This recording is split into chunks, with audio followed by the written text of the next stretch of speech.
Welcome. Ken Kingstead back at you, talking about Customer Development Centers, your CDC. Let's face it, many dealerships today have either tried a CDC or are thinking about putting a CDC in today. And oftentimes you may have heard, 75% of these programs end up failing. And you're right, 75% end up failing. Why do they fail though? That's the thing I want to talk about today. One of the things I find, I've been doing this for 20 years, guys, 20 years, going in dealerships and helping them put established programs and processes in place. I've dealt with a lot of dealerships in the past who've tried it and said, I'm not doing it again. Let's face it, the alternative is having your people on the floor make those calls, and that's a possibility as well. But we found that if you can get some specific people and you train them effectively to get on the phone, your phone people, they can be trained to be much more effective than any sales rep on the floor. The key is this: we want to get our people on the floor in front of customers all day long. Doesn't that make sense? If we can keep them in front of a customer all day long, guess what? You're going to sell more cars. The reason that most CDCs end up going south and not working is because there wasn't really a lot of thought gone into developing the process or the culture. And one of the things you got to really understand is the process and the culture isn't just coming from the BDM or the CDC manager. It's got to come from the top. And if it's in the middle management as well, we all got to come together in terms of what's the culture going to be. And if our unsold customers aren't buying, obviously they're going home, and for whatever reason, the money, the credit, or whatever the reason may be, we want to call them back with intelligent dialogue. We want to create some flexibility within those customers, and we want to invite them back in under confirmed appointments by our managers. So I'm going to cover a lot of points that are going to help you take your CDC to the next level. First of all, let's start with our manager. What's the manager's role? Obviously managing the people, obviously hiring the right people, training the right people. Where are you getting those skills? Where's that person coming from? Have they gone through some sort of a train-the-trainer type process to get their education? Or are we hiring someone from maybe a call center background? The bottom line and most important thing is this: you want to find somebody who's got a lot of call center background. Not necessarily the best salesperson in the world, because there are two different skill sets really between sales and phone sales. And we want to talk about what's going to make our CDC maximize to help our front end sell more cars. Let's face it, I made a comment before, 75% of all CDCs end up failing. And why? Again, poor process. Let's talk about what the right process is. For unsold traffic, for e-leads that are coming in, the leads that we're buying month in and month out, as well as all of our incoming phone calls, our reference calls. Is there a standard that we have in place for our reps? Or I oftentimes go into a dealership and I'll find, people making 25 or 30 phone calls and actually setting somewhere between 6 to 8, maybe 10. It's a great job, 10. What is the right standard? Let's face it, if I got 2 or 3 people making phone calls in my CDC for me, what's the expectation? What should we be able to pull from those people day in and day out? That's a tremendous amount of horsepower. Let's face it, if I got one rep and they're working 8 hours, they need to be making a minimum of 100 dials a day.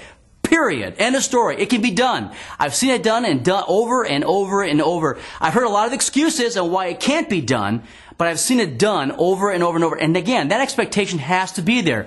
That's part of what the business development manager or the CDC manager's role is to make sure that the push behind the people is there day in and day out. Is there a light at the end of the tunnel for the CDC manager?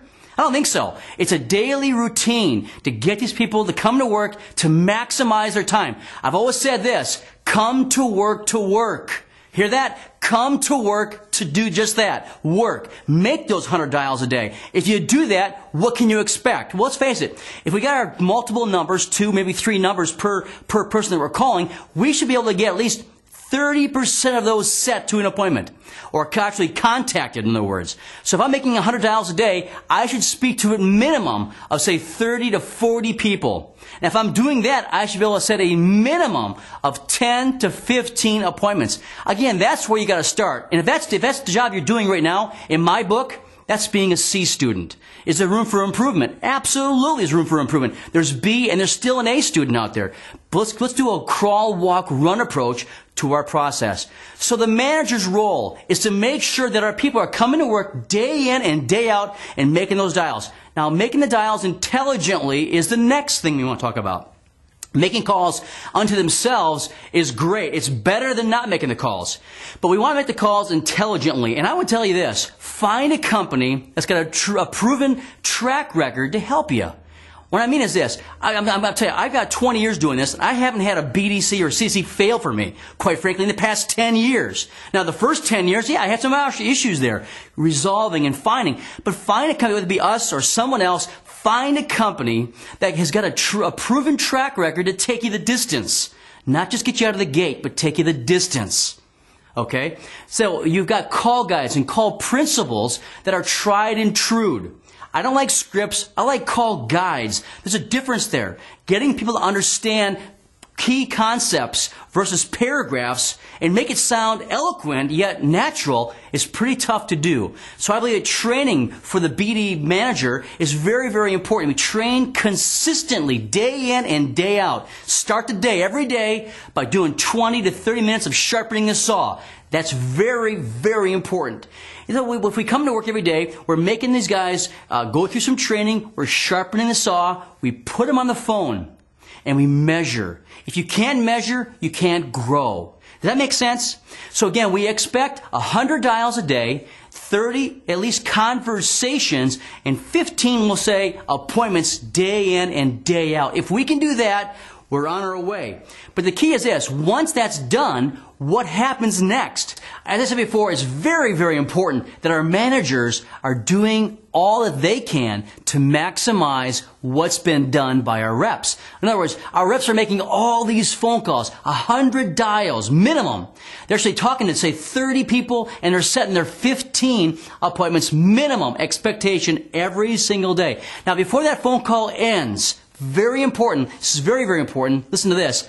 The manager needs to confirm the appointment. Now that may sound a little different, but before they hang the phone up, let's face it, if we're only getting a hold of 30% right now of all of our dials, don't take the chance to call and confirm tomorrow if it's a tomorrow appointment. Now, I'm not saying that we can't call tomorrow and still do that, but before they hang the phone up, as the manager, it's very important that you tighten it up. Oftentimes, an objection may surface at this point in time, and it's your job to kind of make sure that the customer sincerely believes that what the rep said is genuine. Does that make sense? Very, very important that we do that. So again, managers, before you take that call, make sure, they're going to do a quick TO. So as soon as the appointment's been set, instruct your people to raise their hand. Quickly, go over there and do a TO. The TO is a soft TO. Hi, this is Ken. Hey, I was just going through my notes here, talking to Jackie, I guess. You're coming in tomorrow at 2:45. Great. You know what? You're going to love the experience here. We're going to make sure your experience is a level 10. Perfect. Now, at this point in time, they're going to come back and give you possibly an objection. Well, you know what? I was calling to make sure that it's a long drive. Do I have to drive that far? You know, whatever the objection may be, realize it's your job now to tighten and firm that appointment up. We want our appointments to be at least minimally at 50%. Bottom line.